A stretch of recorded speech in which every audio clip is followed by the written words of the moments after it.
All guests on ZASLOW Show 2.0 brought to us by the official beer of the program, Johnny Cuba, European roots with that Caribbean soul, a refreshing German lager in a can. Pick up a six-pack of Johnny Cuba, your local Sedanos, Presidente, Winn-Dixie, Fresco y Mas. I mean, that's how we're going to enjoy NBA tonight. Go pick up a six-pack and make sure you drink responsibly right in your home. And don't forget Johnny Cuba's mantra, stay tranquilo. All right. So joining us now, one of our favorites, Peter Rosenberg, Hot 97 every morning in New York, ESPN New York in the afternoons, Michael K. Show, Cheap Heat, one of my favorite podcasts. Peter, always good to see you here. Now, correct me if I'm wrong. I know you're a Washington football fan, but you're a Celtics fan, right? I am a Celtics fan. I'm sorry. Oh, sorry, man. Oh, man. I'm feeling, I listen, you guys had me a little bit, I was a little bit on edge a couple of weeks ago. And fortunately now I am feeling myself again. It felt a couple of days ago, I should say. After game 2, I was a little concerned, just like the Heat are always scary, even when they're just down talent. And then the last going into Miami and just destroying them for 2 games straight was just what the doctor ordered. Well, so you're a Washington football fan. You're a Boston basketball fan. You're on the K Show in New York. How do you pick your sports teams? Are you just throwing darts here? I hear you. It's a long story. It's a boring story. You know, kids' stories of sports. But obviously, I grew up in Washington and fell in love with a friend who I'm no longer close with when I was a little kid. Got me into football. My parents weren't into sports, so I did not have sports in my household. So the sports always came from outside influences. So the Redskins came from a dear friend who him and his dad were super into the Redskins. And then, you know, they won the Super Bowl. The year I started liking them, they won the Super Bowl. You know what? You do realize that when you're a kid, it generally comes back to being bandwagon children, you realize. Because, like, yes, I lived in Washington, but had they sucked, would I have gone that way? Who knows? The Celtics thing were, again, parents not into sports. My dad had these 2 close family friends who were from Boston. And then my first cousins, who I'm incredibly close with, were in Boston. So I was like always in Boston and with these 2 friends who were obsessed with the Celtics, fell in love with Larry Bird. Unfortunately, the same year that I became a Celtics fan, it was 1987. It was the year after their last ring. So, you know, I went a nice 21 years with no titles being a Celtics fan, but certainly when you throw out there Celtics fan who's not from Boston, it raises eyebrows, and I get it. But it wasn't always that. It wasn't as glamorous. Like Rick Fox, all due respect, but like Dino Raja and Rick Fox weren't that glamorous, you know. And I was there for all of those years as well. So all of my teams have a story, but I will say the only like local teams from when I was a kid that I still root for are the Commanders. I pull for the Orioles, and of course Maryland, where I went. So you know that's it. New York teams, I don't have an affinity here, but I will tell you right now, I'm not going to lie to you, just being blunt. I am at this moment in time, I probably look more forward to Knicks games than Celtics games. Just because the Celtics just have so much to lose. Like, what am I hoping to gain from a Celtics Heat, no Jimmy Butler game? It's like win or you suck. That's it. Like, there's no excuse. And for Celtics, it's title or bust. Meanwhile, this Knicks team is just so exciting and gritty. And obviously, it's the city where I work. And as you know, are you from Miami too? Yeah. Okay, so it's a little different for you. But like when you move from the city that you're from and you don't root for the teams there, it's a weird relationship with the teams because like you're not a fan. But at the same time, God, work is so much more fun when the town is winning and everybody's. So like, I really am loving this Knicks team and truly enjoy it with at least with them. Like the Yankees are a little harder because they have such a sort of winning thing that if you're not a Yankee fan, you kind of tend to hate them.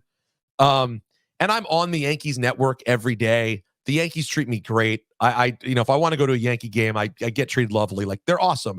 But like I'm not going to ever purport to being a Yankee fan. I kind of can't do it. You can't grow up an AL East fan and not hate the Yankees. It's the way it is. So the Knicks are that one team that it's like the Knicks hype up the rivalry with the Celtics. I don't really feel it like that. So I like the Knicks. I totally get what you're saying there because I grew up here in Miami, and I grew up watching the Miami Hurricanes, of course, but I went to the University of Florida All right. So people ask, hey, if the Gators play the Canes, like, who do you root for? I'm like, I have to go with what's best for business. And what's best for business is the Canes being good. We're here in Miami. Like, I want the Canes to do well. So that it's a very similar situation there. It's part of getting older. Yeah. It is. It is. I want to talk wrestling. We want to talk about Cheap Heat. But first, I will tell you, though, I thought you did a great job with the Embiid stuff the other day. You know, if we have learned one thing above all else in this Knicks Sixers series, which I think has the most juice to it of any in the playoffs right now, it's that Embiid, he's probably the dirtiest player in the league. It's really hard to argue. I mean, statistically, it's hard to argue, and the eye test, it's hard to argue. You know, I think he is the dirtiest player in the league. The thing is, he also, you could argue, is the best player in the league. I mean, he's that good. I mean, he really is an incredible player, which makes it unique that he's also so dirty. But like, between the, you know, obviously the grabbing of Mitchell Robinson was just dangerous and ridiculous. But even beyond that, the constant falling down on top of everyone, the stepping on people, that it's just always something. And it's interesting because, you know, like Draymond, he's like a likable guy off the court. Like you see, like, I think more so than Draymond. There's a funniness to Embiid. Like, there's a lot of things that make him likable. But man, when you're playing against him, he's the worst. He's just the worst. I turn to my son when we're watching the Embiid stuff, and I just go, Shaq never fell down. Never fell down, you know? No, it's like literally it's all the time. Like, I get it. He's a, you know, top heavy guy, and he had the meniscus injury, and there's reasons for it. Okay. But like at a certain point, man, it's hard to not think. The step on Josh Hart the other day that they didn't call. There's just so many little things with him that drive you nuts. So Peter's got the Cheap Heat podcast, which he's been doing for a very long time. But now you have branched away most recently from the Ringer now. So does Cheap Heat stand on its own now? Is that the big move right now? So yes, that is the big move for right now. I haven't announced what the future plans are yet. In the next few weeks, I'm going to let everybody know what the future plans are for Cheap Heat. But I will tell you right now that my strong inkling is to follow in the footsteps of people, the great independent stars, the people who are willing to bet on themselves, the Cody Rhodes, the Jonathan Zaslows of the world. You know what I mean? The people who are willing to step out and say, hey, I know that I'm good enough to do this. Let me just do my own thing. And I just think there's probably the most likelihood for long-term growth going for myself. I mean, listen, it was great getting a paycheck from the Ringer. But like, I already have a few corporate jobs, and listen, you never know when those are going to end. Right. And the thing about that is, that's why I think it's important that while I have those corporate jobs, you take a shot on yourself also, to give yourself that sort of blanket and that cushion in case those corporate jobs go away. It's like, well, guess what? I've been building my own thing anyway. I'm ready to transition to it. So unless someone, and listen, I am meeting with people, and I am hearing from interesting places. I'm not ruling it out, but like, someone would really have to come with an appealing offer, I think, for me to want to take it back to another company, because I just think it makes sense to bet on myself with this one. Look, it's one of the premier, if not the premier, pro wrestling podcast, Cheap Heat. You can get it wherever you get your podcasts. And if you were already a subscriber for Cheap Heat, you look for the new one now, right? With the new logo, and make sure you subscribe. You're getting that in your feed, right? That's the way to do it. Okay. That's right. That's right. Don't look for the Ringer Wrestling Show anymore. Just look for Cheap Heat with Peter Rosenberg.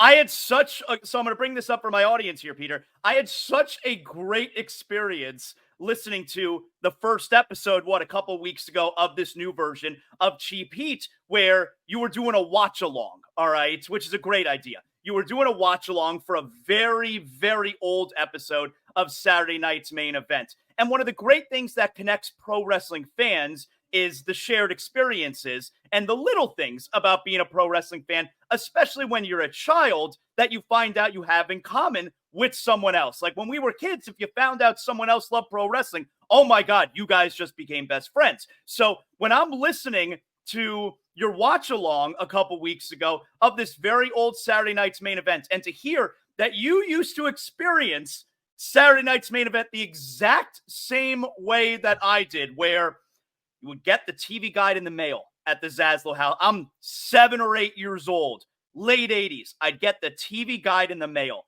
and I immediately flip to the back page where it shows you next Saturday night, late at night, and I look for NBC, and if it's going to say Saturday Night Live, or is it going to say Saturday night's main event? Now, little did I know, I'm only going to find it saying Saturday night's main event 4, maybe 5 times a year. I didn't understand the way it works. But if it was one of those 4 or 5 times, whoo, that was going to be a good week. And you had the same experience growing up. That is right. That is right. I had the exact same experience. I could not relate to you anymore when it comes to this experience. It was such a great feeling. Isn't that funny? It was such an incredible feeling. And you'd be like, oh my God, it says Saturday night's main event. And it had to be so infrequent that it ever could have happened. But it was the best. So good. WrestleMania. How did WrestleMania treat you? It turned out to be, I mean, we could debate best ever, that kind of stuff, but enjoyment level, probably among the greatest of all time, right? It's way up there. It's way up there. I don't know where I place it in terms of all-time greats, but it is in the conversation. We've talked about it. I'm a big 3 guy.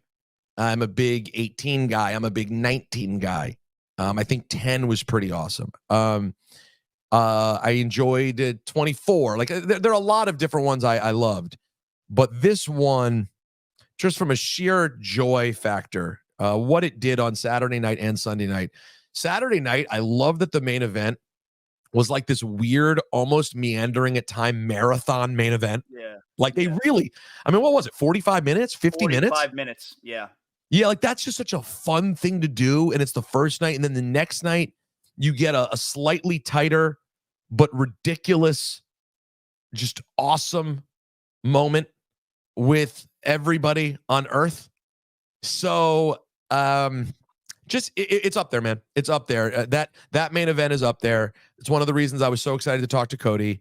Right when I knew I was going solo, I was like, I got to see if I can get an interview with Cody early on before he's done a lot of press to just find out what the experience was like. Did it go to plan? I mean, the first question I asked him in the interview is, so was it everything you ever dreamed of? Because this was this guy's dream. And to watch it all sort of come true was pretty awesome.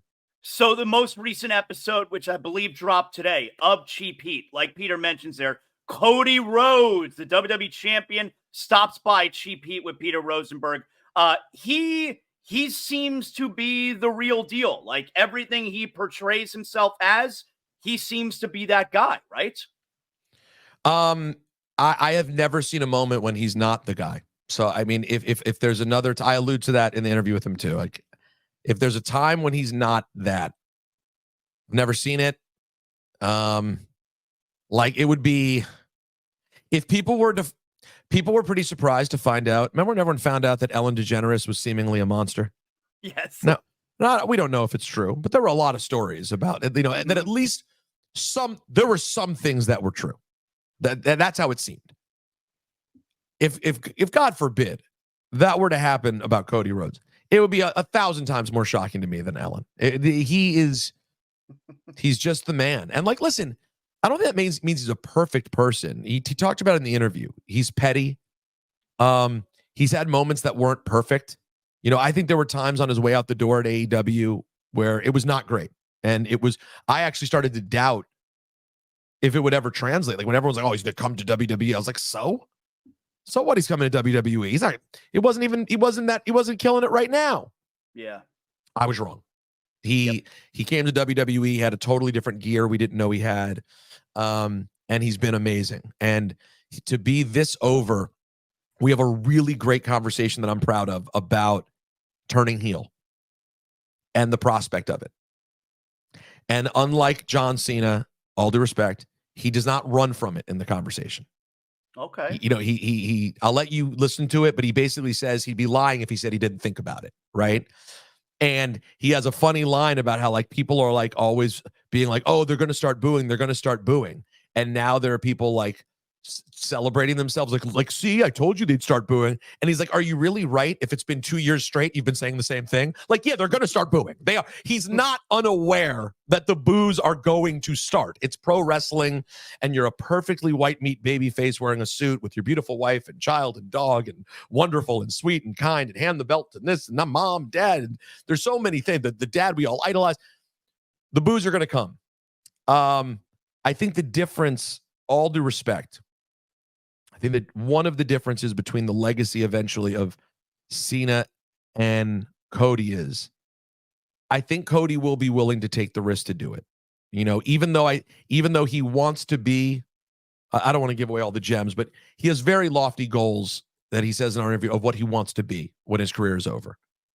But I still think on his path to getting there, I think he's going to be willing to have that run. I mean, when you look at him right now, like, the part of me that loves heels just like salivates at like the whole look. I mean, the dyed blonde hair, the suits. I mean, it's going to be amazing. And we're not supposed to root for the guy in the suits. We're not supposed to like that guy. He addresses that too. The people who say that and why he does it and how he thinks that if he were to try to act like at this point of his life, he was running around wearing a t-shirt and saying he was a common man like his dad. He thinks it would be fraudulent and disingenuous. The suit guy is who he is now. It's who he's become. So, like, he's awesome, man. Like, I'm psyched for people to watch this interview or listen to it. You know what? Do me a favor. Subscribe to Cheap Heat. If you want to watch it later on Rosenberg Wrestling on YouTube, go ahead, knock yourself out. But subscribe to Cheap Heat. He's a great listen. And by the way, you will appreciate this more than anyone. Whenever you get a guest who shows up with, like myself, who shows up with perfect audio and video, yes, you just go, thank you very much, Cody. I don't know if you've seen any of the clips yet. It's like, it's perfect. Everything he did, he does it from a studio where everything looks and sounds just awesome. So sure or false for people in the radio business like you and me, when the guest, especially a big time guest, but when the guest shows up, when the guest is punctual, and B, when the guest knows your name, oh, what a difference. Oh yeah, there's so many little things. I mean, and Cody, for example, you know, I've been praising him since Mania weekend about how even that weekend he was just amazing. I saw him yesterday when I did the interview. He got there. He was there before my co-host, and my co-host wasn't late. He was there full 5 minutes early, sitting on the stream. It's a big deal. That's just who he is. You know, yeah. There's not a moment when he doesn't have time for a conversation. And when we saw him at a house show recently on Long Island, he stayed till every kid had gotten their thing signed around the ring. Did you happen to ask him if he has gone to that wedding yet that he promised to be the best man to a fan? Great question. I did not, but I'm telling you right now, we'll see it because it's going to happen. Amazing. It's going to there's no chance. He's not going to publicly say it, then not do it. Impossible. Right. Although that would be a great start to the heel turn. But no, I don't think we're there yet. Make sure you subscribe to Cheap Heat if you're not already. And if you already are subscribed, make sure you subscribe to the new one. Again, you look for the new logo. It's not part of the Ringer anymore. Again, Cody Rhodes out today. Tell everyone real quick as well, Peter, you got a lot of stuff going on. I know you got the show that you're doing with Michelle Beadle as well. Yeah, we do Over the Top, which is a really fun pop culture sports podcast. More sports leaning, but it's sports and pop culture. It's a Royal Rumble format where the stories, they come down to the ring. We decide quickly who stays, who goes over the top rope, and it's our way of getting through all the topics during a given week. It's a great time. If everyone knows, Michelle Beadle is one of the most lovable, engaging people in real life and on the microphone that you'll ever find. So it's a great time. And and keep your eyes peeled for all the other stuff. I'm going to announce another podcast situation. I've been talking about it on my podcast quite a bit. And I'm very excited to get it started about my personal life. About sort of adulthood, about all the things that we tend to go through as adults and don't talk about that much, starting with the breakup of my first marriage back in 2018 and sort of the path that I went on for a year and change. That was some of the hardest times, and everybody has a story. Maybe not everybody. Maybe there are some really lucky people who don't. Although I find that those of us, once you get through the hardest times, you kind of feel lucky for the hard times you had in a weird way too. And those are the things that I'm going to talk about on this show with guests, about the hardest times and making it to the other side of those times and the path to getting there. So I'm really excited to do that. I've been encouraged by the listeners of Cheap Heat. Like every time I've kind of given them a little peek into my life, they've always been so supportive. I was doing that podcast. I was telling my wife yesterday that I was looking at old episodes and I saw that there was this gap, and the gap week, there was a 1 week gap when I had been kicked out of my house and was like trying to scramble to pull my life together. I didn't remember if I gave myself a week, but I did. I gave myself 1 week off, and I took that Cheap Heat off. And then I came back afterwards. This is all October 2018. And if you were to go back and find those episodes, I probably sound like The Walking Dead for several episodes. Just awful episodes. Oh, I mean, thank God for Stat Guy Greg, and my producer at the time was a guy named Kyrie, and they lifted me up. And I maybe when I go back, I'll be impressed and be like, oh, you know what? It doesn't sound that bad. But like doing the whole episode, staring at my cell phone, like getting terrible text messages, trying to sort through your life. And it's one of the hard things about our job. Like we have a wonderful job, and everyone knows that when you're in broadcasting, you don't have a real job. I mean, we have fun, and that's for sure. But when you get to a point when you don't want to talk about your life, and you don't want people to recognize you or know who you are, it all of a sudden becomes like, oh my God, what did I do? And I'm blessed with not just one live radio job a day, but two. And the second one's on television for 4 hours every day. So like when you're in a place when literally you're like unshaven and, all you can wear is a hooded sweatshirt. I mean, I had a period of my life there where like literally you would never see me out without a hood. I just had a hood on constantly. It was just be covered and hide all the time. And then you're like, I gotta dress up and get on the air now. It wasn't the best time. So first world problems.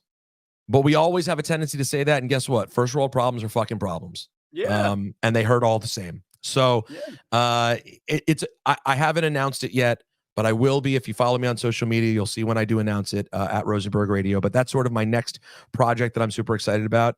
And then we'll see what comes after that. But I always appreciate you giving me the time to talking some wrestling with you, and I'm proud to see everything you've been doing on the radio and with ZASLOW 2.0. So awesome to watch, inspiring as a fellow broadcaster. Thank you. Really great, Peter. Always appreciate having you on, man.